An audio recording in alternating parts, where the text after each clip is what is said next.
The rain fell like bullets against the tin roof of the shack in San Miguel, a forgotten border town where dreams came to die. Inside, 17-year-old Miguel Serrano sat on a wooden crate, staring at his mother's hands. They trembled as she tried to thread a needle by candlelight, her fingers worn raw from years of washing other people's clothes. The electricity had been cut off 3 days ago. The water would be next. Miguel's younger sister, Rosa, coughed in the corner, the same wet, rattling cough that had taken their father 2 years before. The medicine she needed cost more than their mother made in a month. Miguel had tried everything legal. He'd worked construction sites where contractors didn't pay. He'd sold fruit on street corners where police demanded bribes. He'd begged loan sharks who laughed in his face. That night, as his mother finally fell asleep from exhaustion and Rosa's coughing subsided into labored breathing, Miguel made a decision that would carve his name into the bloodiest chapter of border history. He would accept the offer from Carlos Vega, the neighborhood recruiter everyone whispered about, but no one dared refuse. The next morning, Miguel walked through the industrial district where rusted warehouses stood like tombstones. Carlos waited outside a nameless building, smoking a cigarette that smelled expensive. He was only 25, but carried himself like someone who had seen lifetimes of violence. His eyes measured Miguel with the practiced assessment of a butcher examining meat. "You came," Carlos said, not quite a question. "My sister needs medicine." "Everyone who comes here needs something." Carlos dropped his cigarette and crushed it under his boot. "The question is what you're willing to do to get it." Miguel followed him inside. The warehouse was larger than it appeared, filled with men counting money, weighing packages, cleaning weapons with the casual intimacy of daily routine. The air smelled of gun oil and chemical sweetness. No one looked up as they passed. Invisibility was survival here. They descended stairs into a basement office where a man sat behind a desk covered in ledgers. His name was Vicente Reyes, and he controlled the northern distribution for an organization so vast that speaking its name invited death. Vicente didn't look like a monster. He wore reading glasses and a simple shirt, his graying hair combed neatly. He could have been anyone's accountant or schoolteacher. "This is the boy?" Vicente asked, not looking up from his papers. "His mother does laundry for Senora Gutierrez. The sister has pneumonia. He's desperate." Desperation makes men stupid or useful. Vicente finally raised his eyes to Miguel. "Which are you?" "I need 5,000 pesos, whatever job gets me there." Vicente smiled without warmth. "You have no idea what you're asking for." But he explained anyway. The organization needed someone young, someone unknown to the federales and rival groups. Someone to drive a truck from San Miguel to Ciudad Esperanza, 200 kilometers north. Someone who could keep his mouth shut if stopped at checkpoints. Someone expendable. "What's in the truck?" Miguel asked. "Does it matter?" It should have. Miguel should have walked away. Should have found another way. But Rosa's cough echoed in his memory, and his mother's trembling hands and his father's grave that they could barely afford to mark.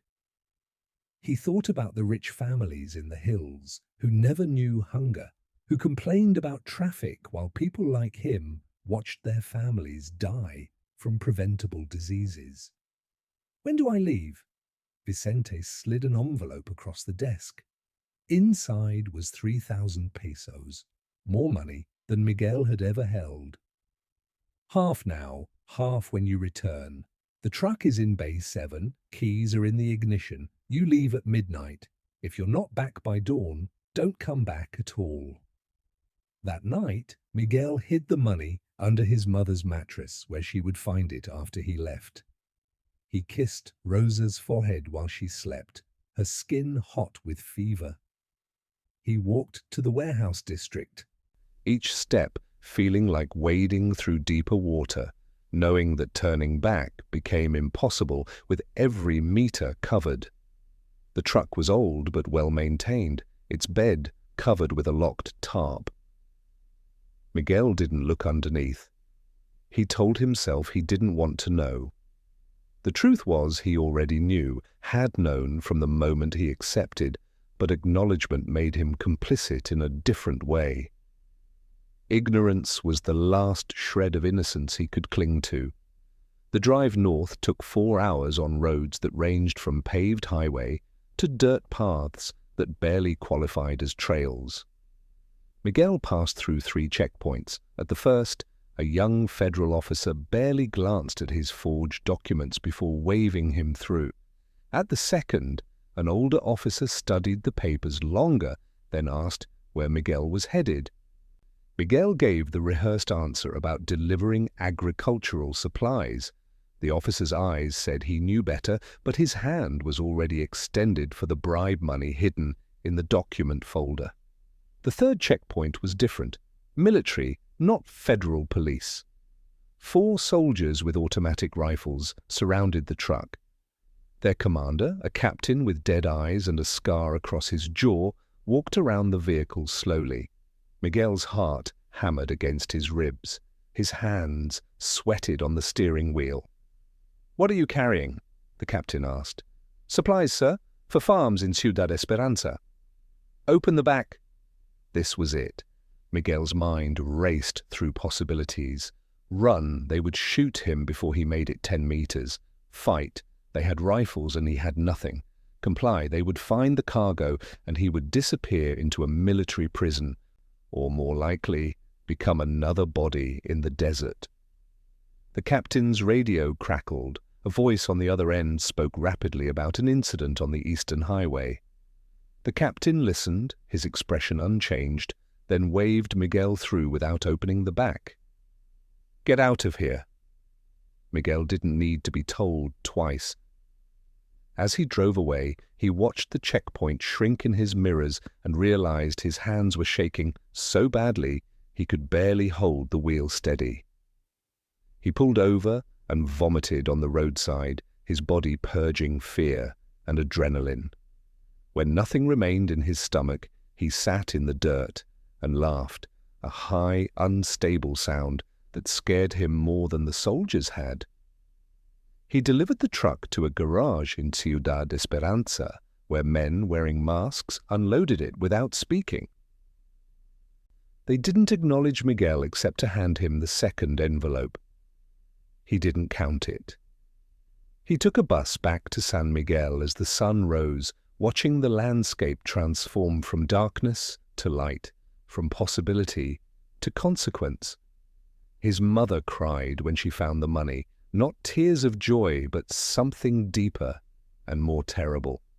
She knew where it came from, everyone knew, but Rosa needed the medicine, and morality was a luxury they couldn't afford. She bought what her daughter needed, and never asked Miguel how he'd earned it. The silence between them grew into a wall neither could scale.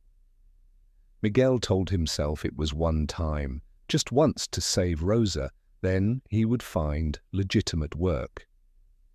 But Carlos found him 3 days later with another offer. Double the money, similar job. Vicente wanted to see if Miguel's luck would hold. It held, and held again.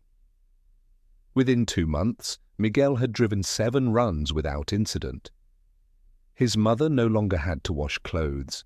Rosa got proper medical care. They moved from the shack to a small concrete house with electricity and running water.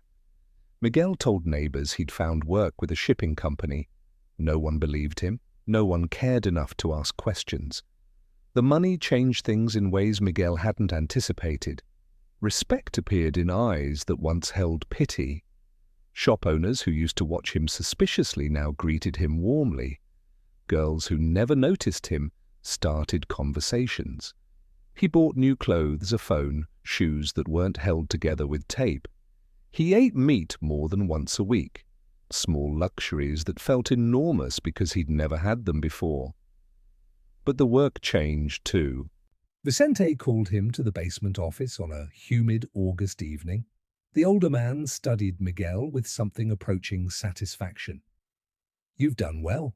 Better than most boys your age. You don't panic, you don't talk, you don't steal.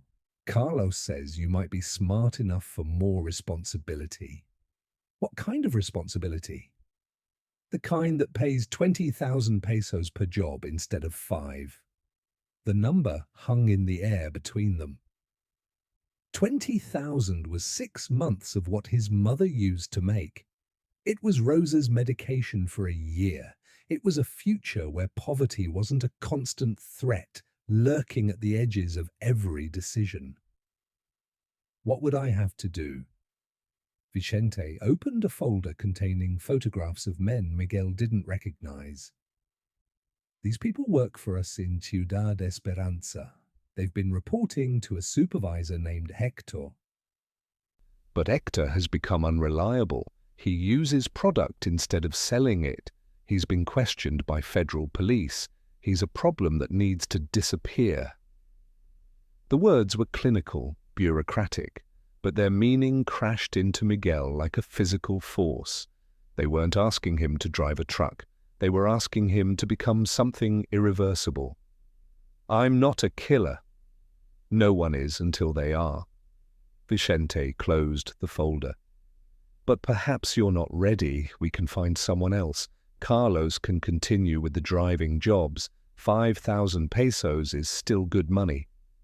It was manipulation, transparent and effective. The implication was clear. Refuse and the good jobs disappeared. Refuse and word spread that Miguel wasn't reliable, wasn't loyal, was perhaps someone who might become a problem himself.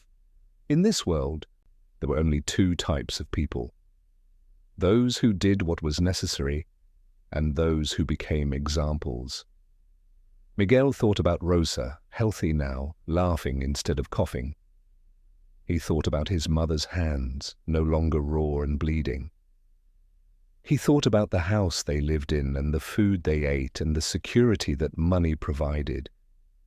He thought about going back to poverty, to watching his family suffer while the world ignored their pain. "What do I need to do?" Vicente explained the plan with the same calm tone he might use to discuss accounting. Hector would be at a bar in Ciudad Esperanza on Friday night. He always sat in the same corner booth. He would be drunk by 10 o'clock, he always was. Someone would leave a pistol in the bathroom ceiling tiles. Miguel would retrieve it, approach Hector from behind, fire twice into the base of his skull, and walk out the back entrance where a motorcycle would be waiting. The whole thing would take 90 seconds. "Why me?" Miguel asked. "You have experienced people. Because no one knows you, you're invisible. After this, you won't be, but for this job, that invisibility is valuable." Miguel said yes. He told himself he had no choice, that circumstances forced his hand, that the world had made him this way. But in the quiet darkness of his own thoughts, he knew the truth. He wanted the money. He wanted the power that came with it. He wanted to never be helpless again, even if the price was becoming the thing he once feared.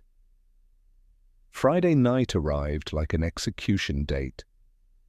Miguel took a bus to Ciudad Esperanza, his stomach churning with nausea that had nothing to do with motion sickness. He'd barely eaten in 2 days. Sleep came in fragments haunted by dreams of blood and screaming. But he forced himself forward step by step, because turning back now meant worse things than guilt. The bar was called El Refugio, a dark place that smelled of cigarettes and desperation. Miguel ordered a beer he didn't drink and watched Hector in the corner booth. The man was maybe 40, overweight, his face flushed red from alcohol. He laughed too loud at his own jokes. 2 younger men sat with him, lieutenants or bodyguards or friends. Miguel couldn't tell the difference. At 9:45, Miguel went to the bathroom. The pistol was exactly where Vicente said it would be. It felt heavier than he expected, the metal cold against his palm. He checked the magazine like Carlos had taught him during practice sessions Miguel had thought were theoretical. Fully loaded. He chambered around, the mechanical sound impossibly loud, in the small bathroom. He stared at his reflection in the cracked mirror. The face looking back was still his, but something in the eyes had changed. They were harder now, older, already haunted by what they were about to see. He wondered if his father would recognize him. He wondered if he would recognize himself in a year, or 5, or 20. If there would be enough left of the boy who wanted to save his sister to matter. Miguel returned to the bar. Hector's companions had left. The drunk man sat alone, swaying slightly as he poured another drink from a bottle on the table. The bar was crowded enough that people would remember a shooting, but not crowded enough that they'd remember details, not crowded enough that they'd risk their lives identifying a shooter. Perfect planning by Vicente. Miguel approached from the side, the pistol hidden under his shirt. His heart pounded so violently he thought it might burst from his chest. His vision tunneled until only Hector existed in his awareness. 3 meters, 2 meters, 1. Hector turned, his drunken eyes trying to focus on Miguel. Recognition flickered, not of Miguel specifically, but of danger, some primal instinct momentarily piercing the alcohol haze.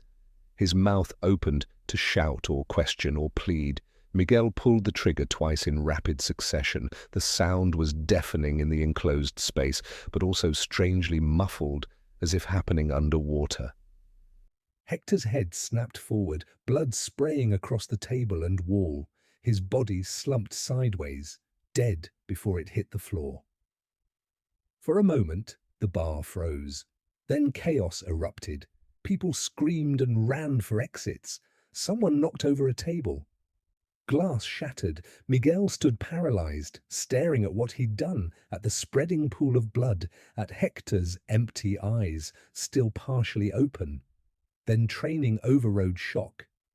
Miguel ran for the back exit, shoving through the door into the alley where a motorcycle waited, engine running. He didn't see the driver's face.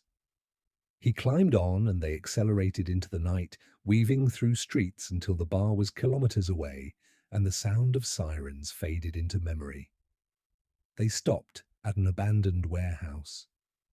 The driver, face still covered, pointed to a car parked inside. Keys in the ignition. Take it back to San Miguel, burn the clothes and shoes, shower 3 times. The pistol went into a chemical bath that would destroy evidence. Miguel did everything mechanically, his mind still back in that bar, watching Hector die over and over in endless replay. He drove home as dawn broke. The envelope with 20,000 pesos sat on the seat beside him, blood money in the most literal sense. He thought he would throw up again, but his body had become numb, shock protecting him from the full weight of what he'd done. His mother was awake when he arrived, her face etched with worry. She looked at him, and her expression crumbled into something between grief and resignation. She knew. Mothers always knew. But she said nothing, just pulled him into an embrace that felt like forgiveness and condemnation simultaneously. The nightmares started that night. Hector's face turning toward him, the moment of recognition, the sound of gunfire, the blood. Miguel woke, screaming, sheets soaked with sweat. Rosa came to his room, worried, and he had to pretend it was just a bad dream. His mother watched from the doorway, her silence heavier than any accusation. Days passed, then weeks. Miguel waited for police to arrive, for federal agents to kick down the door. But nothing happened. No one investigated. No one cared about a dead criminal in a border town bar. Life continued with disturbing normalcy. Vicente called him back to the office. "You did well, clean, professional. There's more work if you want it." Miguel wanted to say no, wanted to walk away while some fragment of humanity remained intact, but the money sat in his account paying for Rosa's specialists, buying his mother a life without suffering. And something else had changed inside him, something dark and hungry that the first killing had awakened. Power. The intoxicating realization that he was no longer victim, but victor, no longer helpless, but dangerous. What's the job? Over the next 8 months, Miguel became Vicente's most reliable enforcer. The work varied, sometimes intimidation, showing up at someone's door with a message and a gun to make sure the message was heard. Sometimes collections, retrieving money from dealers who thought they could skim profits. Sometimes eliminations, removing problems that threatened organizational stability. Each job came with money and respect that accumulated like compound interest. Miguel moved his family to a better neighborhood. He bought his mother a house that wasn't falling apart. He ensured Rosa had the best doctors, the best schools, every opportunity he'd never had. He told himself this justified everything, that his crimes purchased their redemption, but the nightmares multiplied. Hector's face was joined by others. They visited Miguel in sleep, accusing him with dead eyes and silent mouths. He started drinking to chase them away. Then cocaine, which Vicente's organization supplied in abundance. The drugs didn't stop the nightmares, but they created distances between Miguel and his actions, spaces where guilt couldn't quite reach him. His reputation grew. In San Miguel's underworld, people spoke his name with fear and respect. Miguel Serrano, they called him El Silencio, the silence, because he never talked, never threatened, just acted with cold efficiency. At 21, he had killed 14 people and couldn't remember half their names. They blurred together into an abstract concept of necessity, of doing what the job required. Carlos became his partner, the two of them handling Vicente's most sensitive assignments. They developed a rapport built on shared violence and mutual dependence. Carlos had been in the life longer, had more bodies to his name, but he recognized something in Miguel that even Miguel didn't fully understand yet. An aptitude for brutality that went beyond survival into something colder and more calculating. The turning point came on a February night when Vicente called them both to the office. The old man's face was grave, lacking its usual calm confidence. Papers covered his desk, photographs of bodies, police reports, intercepted communications. "We have a problem in Ciudad Esperanza," Vicente said. "Someone is stealing from us, not small amounts, hundreds of thousands of pesos worth of product. They're smart about it, taking enough to hurt, but not enough to trigger immediate investigation. They've been doing it for 6 months. "Who?" Carlos asked. "That's the problem. We don't know. It's either Santiago's crew, Martinez's people, or someone inside our own organization." Vicente's eyes moved between them, searching for tells, for guilt. "I need you to find out who and end them, all of them. Send a message that makes anyone else think twice."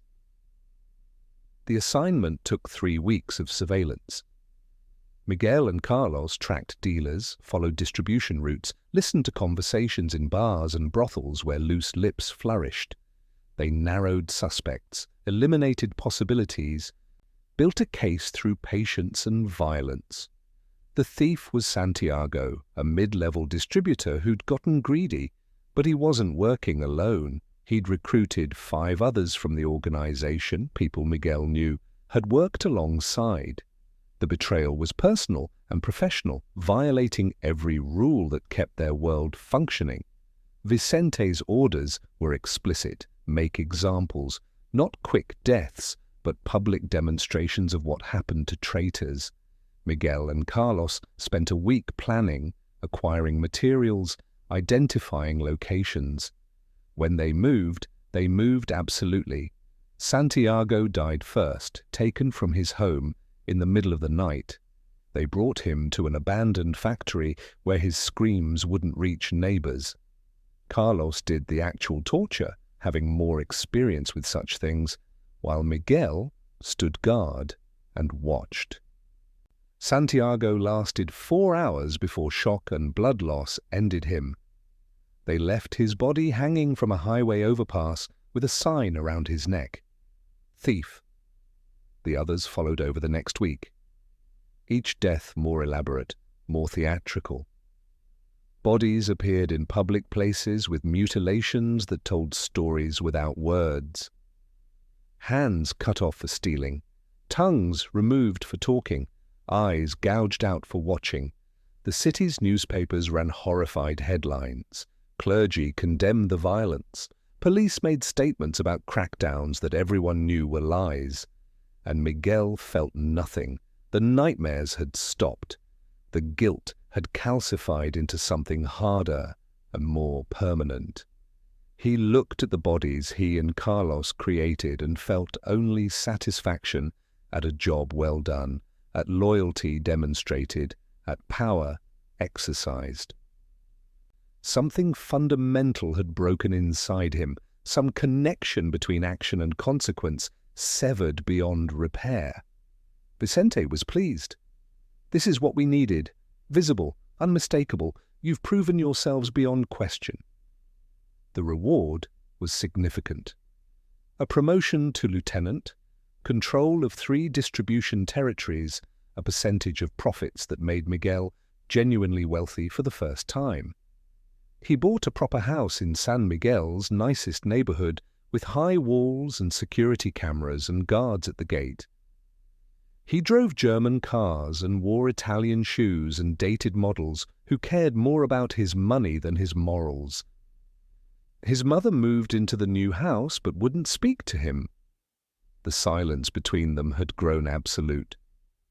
She accepted his money for Rosa's sake, but looked at her son like a stranger, or worse, like something familiar that had been replaced by a monster wearing her child's face. Rosa, now 14, asked questions he couldn't answer. Where did the money come from? Why did people in the streets look at him with fear? Why did he carry a gun? Miguel told her lies she was too smart to believe, and truths too terrible to accept. The distance between them expanded until family became formality, shared space without shared connection. He told himself it didn't matter, that providing for them was enough, that their comfort justified his methods. But when he was alone, in the hours before dawn when cocaine wore off and alcohol couldn't quite silence his thoughts, he wondered what he'd actually won. Power revealed itself differently than Miguel expected. In his poverty, he'd imagined power as freedom, the ability to make choices without constraint, to shape life according to will rather than necessity. The reality was more complex.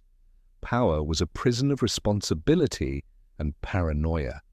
Every decision rippled outward with consequences. Every ally was a potential betrayer. Every day brought new threats that required constant vigilance. His 3 territories generated massive profits, which made him valuable to Vicente but also created jealousy among other lieutenants. Rumors circulated that Miguel was too ambitious, too ruthless, not sufficiently respectful of hierarchy. Carlos warned him about the whispers, the subtle ways other lieutenants undermined him in meetings with Vicente. "You've risen too fast," Carlos said one night, as they sat in Miguel's house, drinking expensive whiskey and counting money. "People are afraid of you, that's good, but they're also waiting for you to make a mistake." Then I won't make mistakes. Carlos laughed without humor. Everyone makes mistakes. The question is whether you have enough allies to survive them. Miguel thought he did.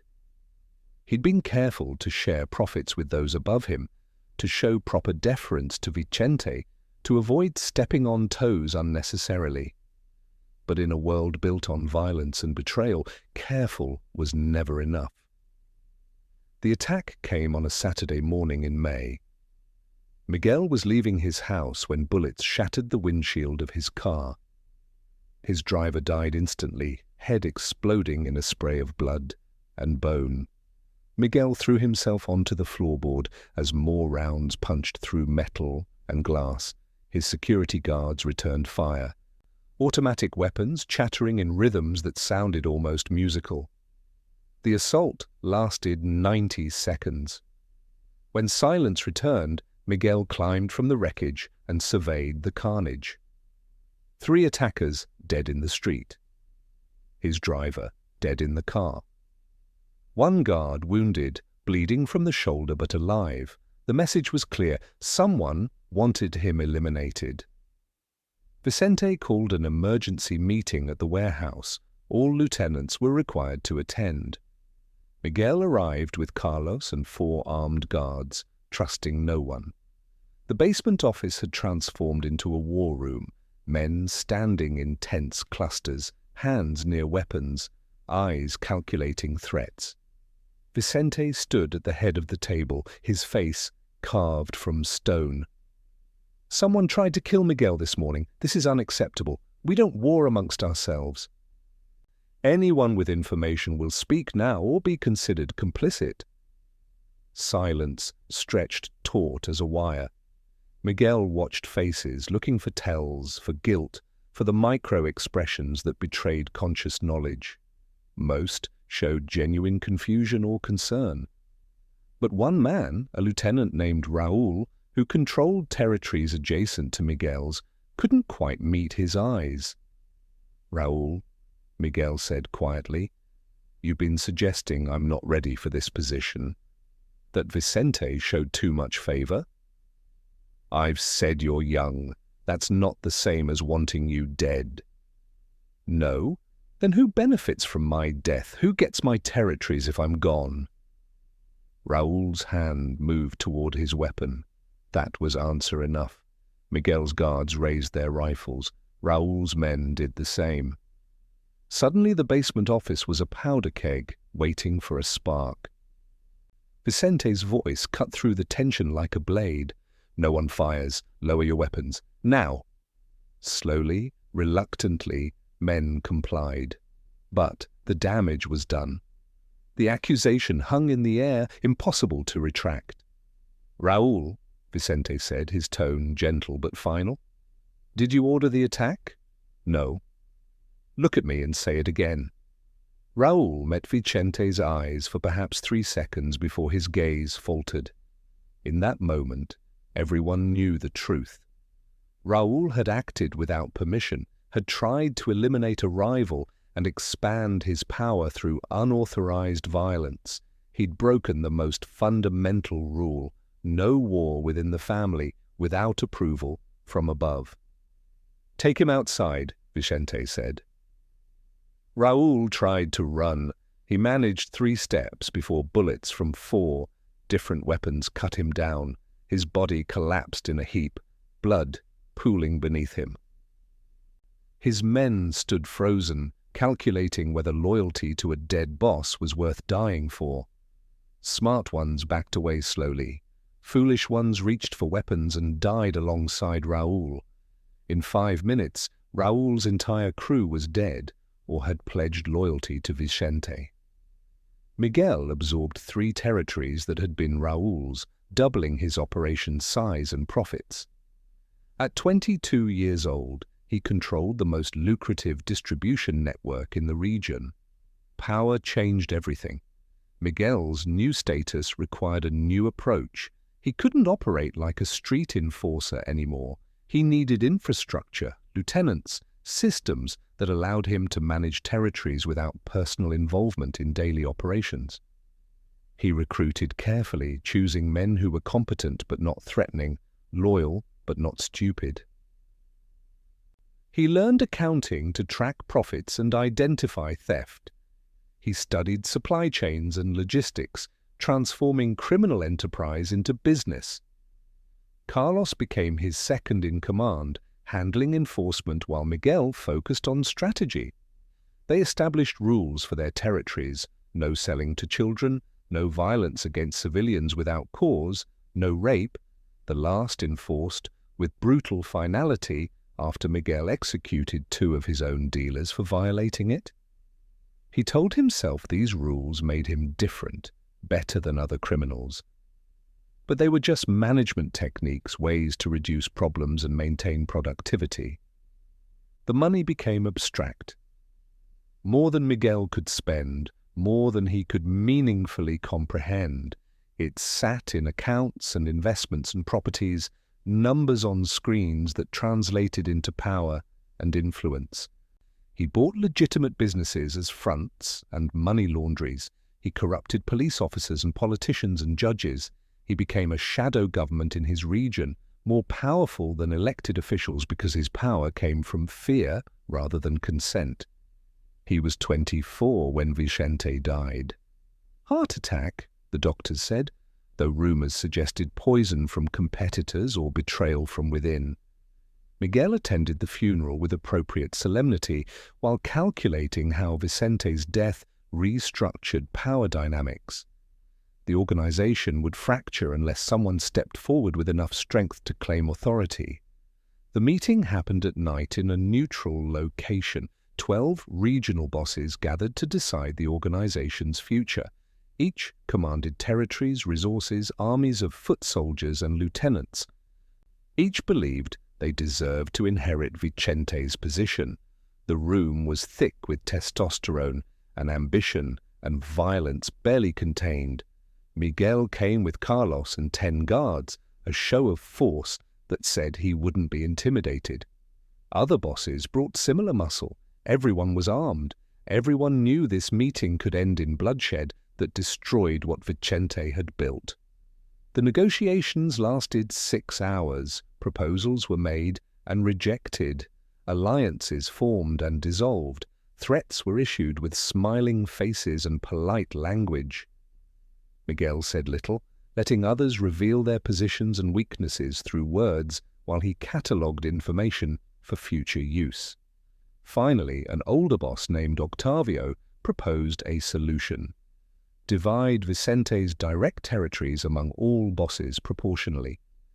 Each regional boss kept their own operations but contributed a percentage to a common fund used for bribes, lawyers, and war expenses.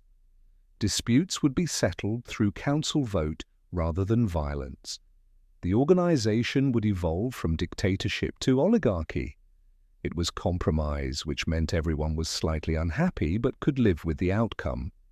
Miguel agreed because forcing the issue would mean war, and war destroyed profits. Better to consolidate his existing power and wait for opportunities to expand. Over the next 3 years, Miguel became the most powerful of the regional bosses.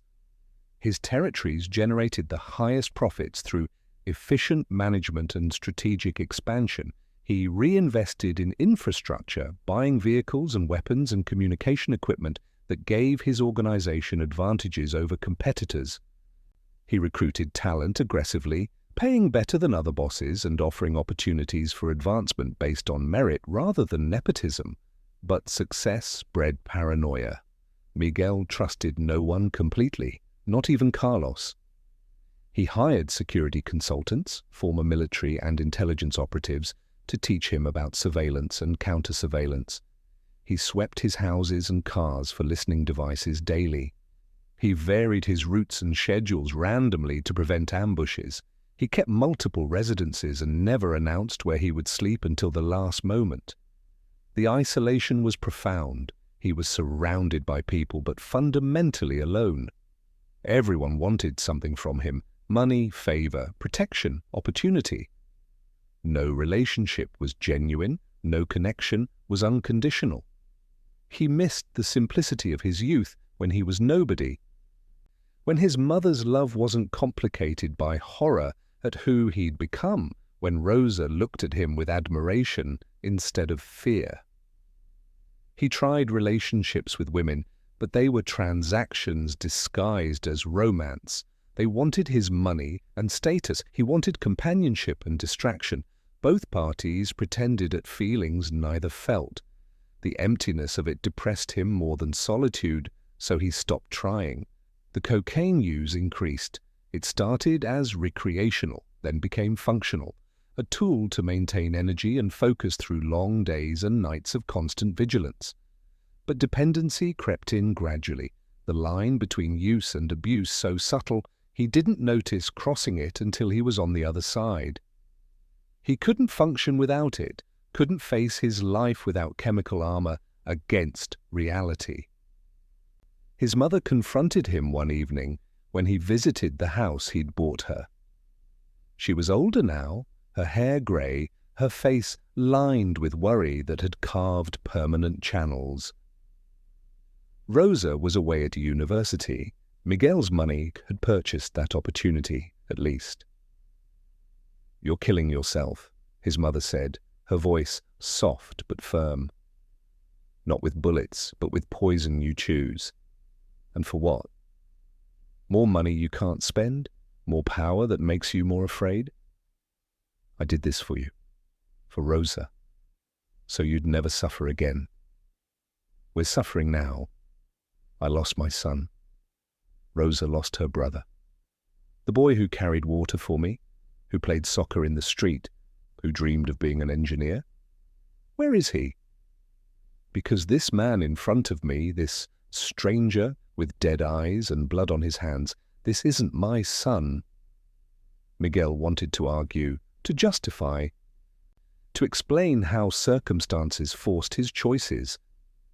But looking at his mother's face, he saw only grief and truth. He had become the thing he once feared. The journey from desperate boy to cartel boss had transformed him into something unrecognizable, even to himself. "I can't stop," he admitted. "It's too late. If I walk away, I'm dead within a week. This life doesn't let you leave." "Then you've already died. You're just waiting for your body to catch up." He left her house that night and didn't return. The truth was too painful, too accurate. Easier to immerse himself in work, in the endless demands of maintaining power, than to confront what he'd sacrificed to obtain it. The rival organizations never stopped circling. Every 6 months brought a new threat, a neighboring cartel trying to expand, a government crackdown that required expensive countermeasures, an internal betrayal that needed violent resolution. Miguel navigated threats with increasing skill, but also growing exhaustion. He was 28 and felt 60, aged by stress and violence and chemical abuse. The biggest threat came from the south. A cartel boss named Vargas controlled territories 3 times larger than Miguel's organization. He'd been expanding northward for years, absorbing smaller groups through a combination of negotiation and extermination. Word reached Miguel that Vargas wanted his territories and was willing to pay generously for peaceful absorption, or go to war if necessary. The Council of Regional Bosses met to discuss the threat. Opinion divided cleanly. Some wanted to negotiate favorable terms and merge with Vargas's organization. Others, and including Miguel, refused to surrender what they'd built. "We merge and we become foot soldiers," Miguel argued. "Vargas will take our territories, our profits, our power. We'll be employees instead of bosses." "Better employees than dead," Octavio countered. "Vargas has 10 times our numbers. War is suicide. War is survival. If we show weakness, every organization will think they can take from us. We draw a line here." The vote was close but decisive. The council would fight. Miguel left the meeting knowing he'd just committed to war but uncertain whether he'd survive it. He increased security, stockpiled weapons, reinforced positions. He moved money to offshore accounts his enemies couldn't touch. He prepared for death with the calm acceptance of someone who'd expected it for years. Vargas made the first move on a September evening. Coordinated attacks hit 3 of Miguel's distribution centers simultaneously. Warehouses burned, dealers died, millions of pesos worth of product went up in smoke. Miguel retaliated by assassinating 2 of Vargas's lieutenants, sending their heads to his compound in coolers packed with ice. The war escalated from there. Bombings and ambushes became daily occurrences. Bodies appeared in streets and rivers and shallow graves. Federal police, paid by both sides, stayed out of the conflict, letting criminals kill criminals without interference. The military made occasional shows of force that accomplished nothing except killing whoever was unlucky enough to be caught. Miguel's territory became a war zone. Civilians fled or died in crossfire. Businesses closed, schools emptied. The city that had been his home transformed into a graveyard where ghosts walked among the living. He felt responsible. His refusal to surrender had caused this suffering, but accepting that responsibility meant acknowledging limits to his power he couldn't afford to show. Carlos died in November. An ambush caught him leaving a meeting, a dozen shooters opening fire from multiple angles. He managed to kill 3 before bullets tore through his body armor and organs. Miguel found him in the hospital, barely alive, machines breathing for him. Carlos's eyes opened one last time and locked with Miguel's. "Worth it," Carlos whispered, his voice a wet rasp. Miguel couldn't answer. Carlos died while he searched for words that didn't exist. Miguel stood in the hospital room looking at his friend's corpse and felt nothing. Not grief, not rage, not even satisfaction at revenge he knew would follow. Just emptiness, vast and complete. He executed the men who killed Carlos within 48 hours, not quick deaths, but prolonged demonstrations of pain and helplessness. He recorded it and sent the video to Vargas. This was what happened to anyone who touched his people. This was the cost of war with Miguel Serrano, but the war was grinding him down. He was losing lieutenants faster than he could replace them. Territories he'd controlled for years fell to Vargas's superior numbers. Profits collapsed as conflict disrupted operations. Other regional bosses began private negotiations with Vargas, preparing to switch sides if Miguel's position became untenable. The truth crystallized one night as Miguel sat alone in his compound, surrounded by guards but utterly isolated. Cocaine wearing off and reality pressing in. He couldn't win. Not against Vargas's resources and reach.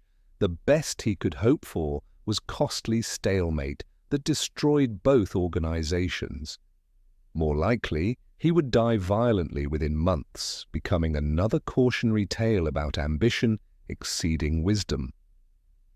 He thought about his mother's words, about Rosa at university, studying to become a doctor, using his blood money to build a legitimate life. About Vicente and Carlos and all the others who died in this life. About the boy he'd been at 17, desperate and innocent, making a decision that seemed simple at the time. Power had changed everything. It gave him money and status and control. But it had cost him humanity, family, peace, future. He'd won every battle except the one that mattered, the fight to remain himself. Miguel made arrangements. He moved his mother and Rosa out of the country to Spain where Vargas couldn't reach them. He transferred money to accounts they could access, enough for lifetime security. He wrote letters he knew they might never read, trying to explain choices that had no explanation, apologizing for becoming someone who needed to apologize. Then he called Octavio and arranged a meeting with Vargas. On neutral ground, with guarantees of safe passage from both sides, Miguel would negotiate surrender in exchange for his people's safety and permission to leave the life without pursuit. Vargas was surprisingly reasonable. He'd expected months more of war, higher costs, uncertain outcomes. Miguel's offer gave him everything he wanted without additional violence. They negotiated terms. Miguel's territories and operations transferred to Vargas's organization. Miguel's remaining lieutenants could join Vargas or leave the life with severance payments. Miguel himself would disappear. No execution, no revenge, just exile from the world he'd helped build. The meeting ended with a handshake that sealed Miguel's surrender. He left that night, taking nothing but clothes and enough money to survive. He flew to Mexico City, then Guatemala, then Colombia, moving constantly to stay ahead of anyone who might violate the agreement. He checked in with his mother and Rosa periodically, brief calls from disposable phones. They were safe, building new lives without him. That would have to be enough. Miguel spent months drifting through South America, living in cheap hotels and cheaper apartments, trying to figure out who he was without power and violence defining him. The cocaine addiction was harder to escape than the life. He went through withdrawal in a rented room in Medellin, 3 days of hell where his body tried to tear itself apart. He emerged weak but clean for the first time in years. He tried legitimate work, construction like when he was young. The labor was hard and the pay minimal, but there was something cleansing about physical work, about building instead of destroying. His co-workers didn't know who he was, didn't fear or respect him. He was just another worker trying to survive. But the past wouldn't release him completely. He saw Hector's face sometimes, turning toward him in that bar. He heard Rosa's cough from when she was sick. He felt his mother's disappointment like a physical weight. The nightmares returned, worse than before, because sobriety stripped away the chemical buffers that had muted them. He thought about suicide, planned it even, purchasing a pistol from a dealer who asked no questions. He sat in his room holding the gun, finger on the trigger, ready to end the story that should have ended years ago. But he thought about his mother and Rosa, about how his death would hurt them, even though his life had hurt them more. He thought about all the men he'd killed and realized adding his own death wouldn't balance any scales, wouldn't redeem anything. So he continued. Not living, exactly, but existing. Working and sleeping and moving through days that blurred into weeks, into months. He was 32 now, looking 50. His body damaged by years of abuse and stress. He had money hidden in accounts he never touched. Blood money that felt too tainted to spend. He lived on what he earned with his hands, finding something almost like peace in poverty, chosen rather than imposed. News reached him occasionally about the world he'd left. Vargas had consolidated power in the region, but faced new challenges from cartels pushing in from the west. Several of Miguel's former lieutenants were dead. His old territories were more violent than ever, Vargas ruling with brutality that made Miguel's methods seem gentle. Miguel felt nothing hearing this, not vindication or guilt or satisfaction, just distance. That world was history, as dead to him as he was to it. He'd wanted power because he thought it meant freedom. Instead, it had been the most complete prison imaginable, one where every moment was surveillance and every person was threat or tool. Sometimes he thought about what his life might have been if he'd chosen differently that first night, if he'd found legal work, however poorly paid, if he'd stayed poor but kept his soul intact. He could have been a father, a husband, a man his mother respected and Rosa admired. He could have died old and peacefully instead of living in constant fear of violent death. But those thoughts were fantasies. The world he'd grown up in didn't offer those paths to boys like him. Poverty killed as surely as bullets, just more slowly and with less drama. He'd chosen survival the only way that seemed available.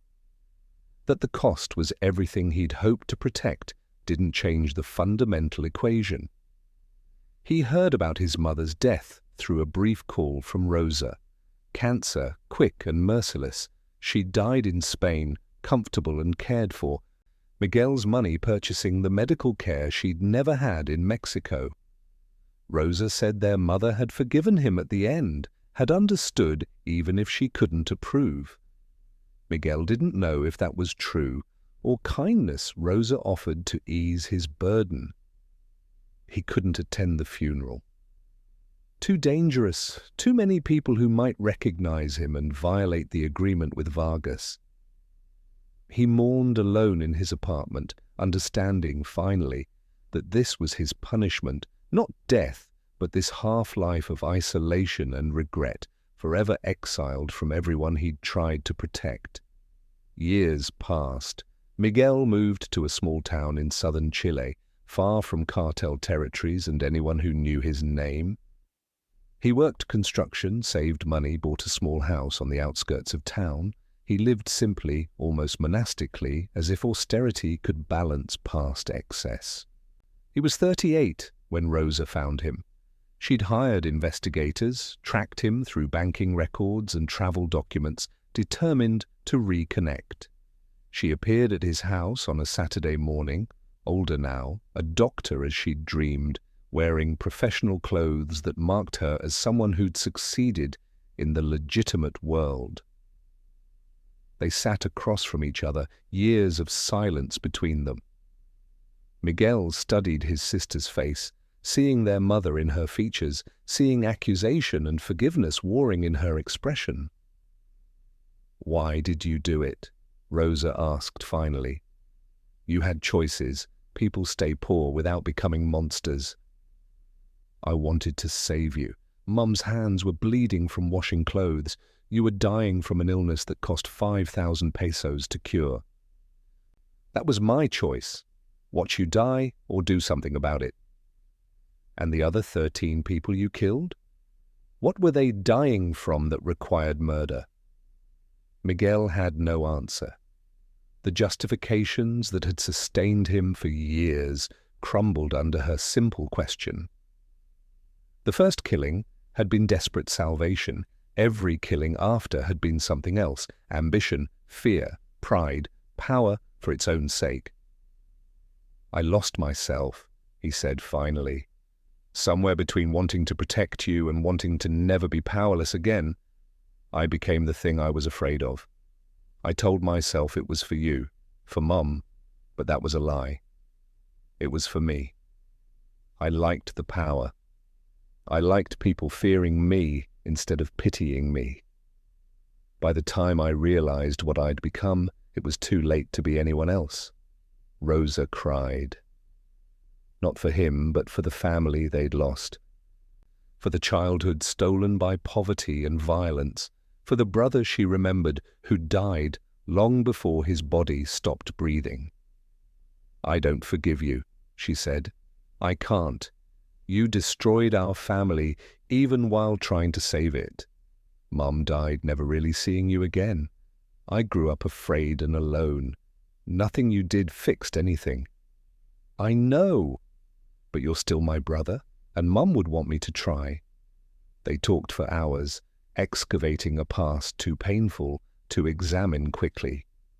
Rosa told him about her life, medical school, her work in a clinic, treating poor families, her marriage to a man who knew nothing of her family history. Miguel told her about his exile, his sobriety, his attempts to build something resembling normal life from the wreckage he'd created. She left with a promise to visit again, though neither knew if she would. Miguel watched her drive away and felt something he hadn't experienced in years: hope fragile and tentative, that maybe redemption wasn't complete, but wasn't impossible either. He continued his life in the small Chilean town. He volunteered at a community center, teaching children construction skills, giving them options he'd never had. He sponsored families in need, anonymous donations that let him help without the complications of recognition. He tried in small ways to balance scales too blood-soaked to ever achieve equilibrium. The violence found him anyway. It always did. Men from Vargas's organization appeared one evening, 3 of them with weapons and orders to tie up loose ends. Agreements meant nothing once the person who made them was gone, and Vargas had died 6 months ago in a military raid. New leadership wanted no loose threads. Miguel didn't fight. He'd known this was coming eventually, had prepared for it with the resignation of someone who'd cheated death too many times to expect mercy. He knelt in his small house, hands behind his head, and waited for bullets that would end a story that had run too long. But the shots didn't come. A car appeared, federal police, responding to a neighbor's call about suspicious activity. The sicarios fled rather than face a firefight. Miguel was arrested, his identity revealed, when police ran his fingerprints and discovered he was a ghost from a past everyone thought was buried. The trial was brief. Evidence was overwhelming. Years of testimony from surviving witnesses, confessions from men who'd worked for him, paper trails connecting him to countless crimes. Miguel didn't defend himself. His lawyer argued for mercy based on cooperation, but Miguel refused to testify against anyone. Whatever he'd become, he wouldn't be an informant. The judge sentenced him to 40 years in a maximum security prison. Miguel was 38. If he survived his sentence, he would be 78, an old man who'd spent his entire adult life behind bars. The courtroom was empty except for Rosa, who sat in the back row, her face unreadable. Federal prison was different from the world Miguel had known. Here, his reputation meant nothing. Former cartel bosses were targets, not leaders. The men whose families he'd destroyed waited for opportunities to settle scores. He spent 23 hours a day in solitary confinement for his own protection, a 6 by 8 foot cell that became his entire universe. The isolation broke something in him that violence never had. Days blurred into weeks, into years, with nothing to mark their passage except the slow deterioration of his body and mind. He read books from the prison library, philosophy, history, religion, searching for frameworks to understand the wreckage of his life. None provided answers that satisfied. Rosa visited twice a year, the only human connection he maintained with the outside world. She told him about her children, his niece and nephew, whom he would never meet outside prison walls. She told him about her work at the clinic, saving lives while he'd taken them. She never said she forgave him, but she kept coming, which was its own form of grace. In his 10th year of imprisonment, Miguel received news that Vargas's entire organization had collapsed. Military operations and rival cartels had dismantled what had once seemed an invincible empire.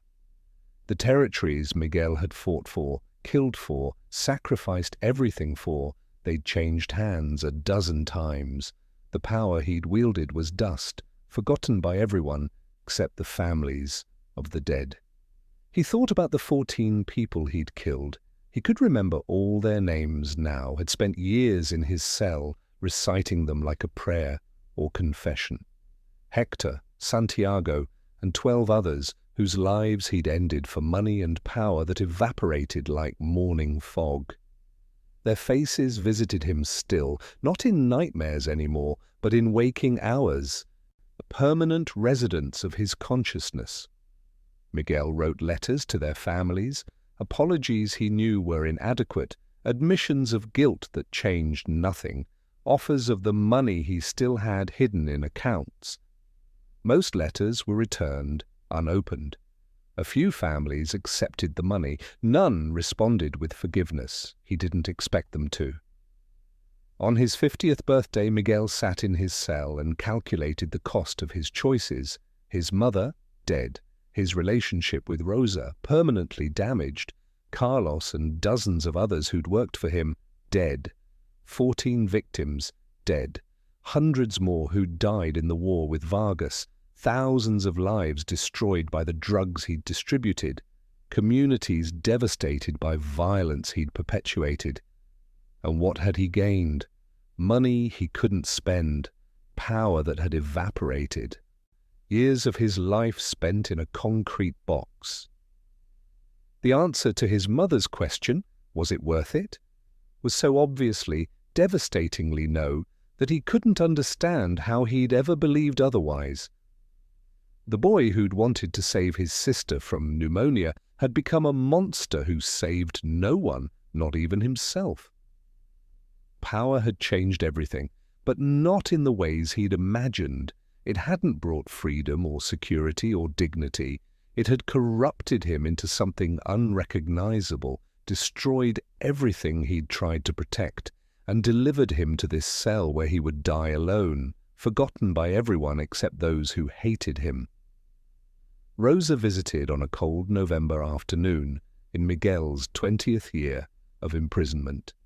She was 54 now, her hair graying, her face lined with the honorable exhaustion of a life spent helping people. She sat across from him in the visiting room and delivered news that felt like a final judgment. "I'm moving to Canada," she said. "My children are grown. My husband retired. We're starting over somewhere without these memories." "I understand." "This is the last time I'm coming, Miguel. I've tried for 20 years to reconcile who you were with what you became. I can't do it anymore. It's destroying me, keeping this connection to a past that nearly ruined my life." Miguel nodded, unable to speak, past the tightness in his throat. This was right, necessary. Rosa deserved to be free of him, free of the shadow his choices had cast over her entire life. "I don't hate you," she continued, tears streaming down her face. "But I can't love you either. You're a stranger who looks like my brother. And I need to let the real brother go. I'm the one who died 20 years ago when he pulled that trigger the first time." She stood to leave. Miguel wanted to say something profound, something that would justify her decades of loyalty, but no words existed that could bridge the chasm between them. So he simply said, "Thank you, for trying, for coming, for being better than me." Rosa left without looking back. Miguel watched her disappear through the prison doors and understood he was watching the last piece of his humanity walk away. He returned to his cell and cried for the first time in 30 years, not for himself, but for everyone his ambition had destroyed. The years continued their relentless march. Miguel's body deteriorated, bad knees from old injuries, chronic pain from violence his body had endured and inflicted, the slow decay of a life lived without purpose. He was 63 when his heart began failing. Years of stress and drug abuse and poor prison medical care, finally demanding payment. The prison doctor told him he had maybe 2 years, probably less. No treatment was available that would extend his life significantly.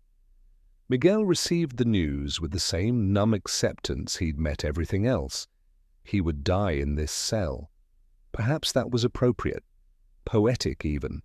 He spent his final months writing a memoir of sorts, though he had no illusion anyone would read it.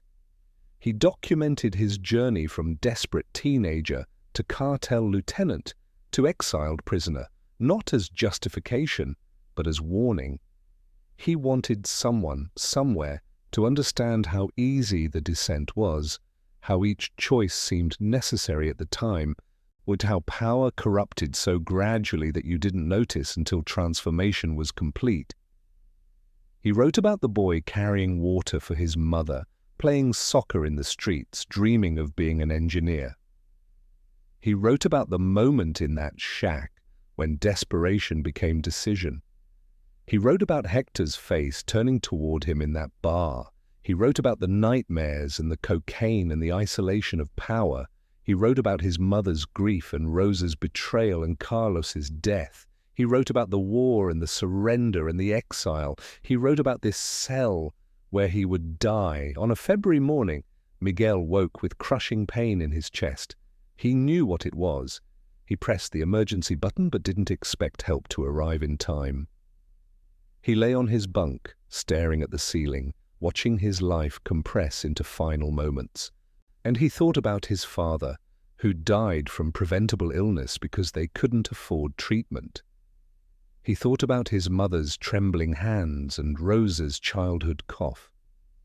He thought about the 5,000 pesos that had seemed like salvation, and the millions that had followed, none of it buying anything real or lasting. He thought about power, how he'd craved it, wielded it, been destroyed by it. Power hadn't changed everything. It had revealed everything. It had shown him who he was beneath the poverty and desperation, shown him that given the choice between suffering and evil, he'd chosen evil. That knowledge was his final companion as consciousness faded. Miguel Serrano died alone in a prison cell at 63 years old. No one claimed his body.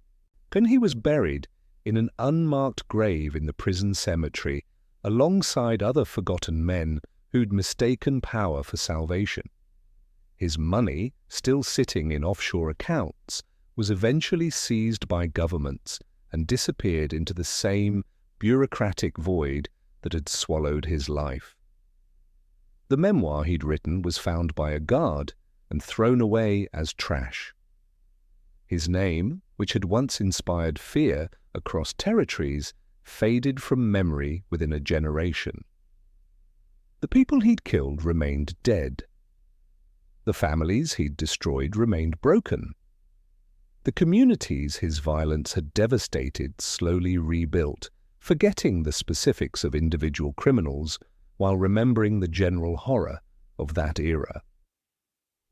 Rosa lived to 87, dying peacefully in Canada, surrounded by children and grandchildren who knew nothing of their uncle except that he'd made terrible choices long ago. She never spoke his name in her final years. The brother she remembered from childhood lived in her memory as something separate from the man who'd died in prison, two different people who happened to share a face. In the end, power had changed everything and nothing.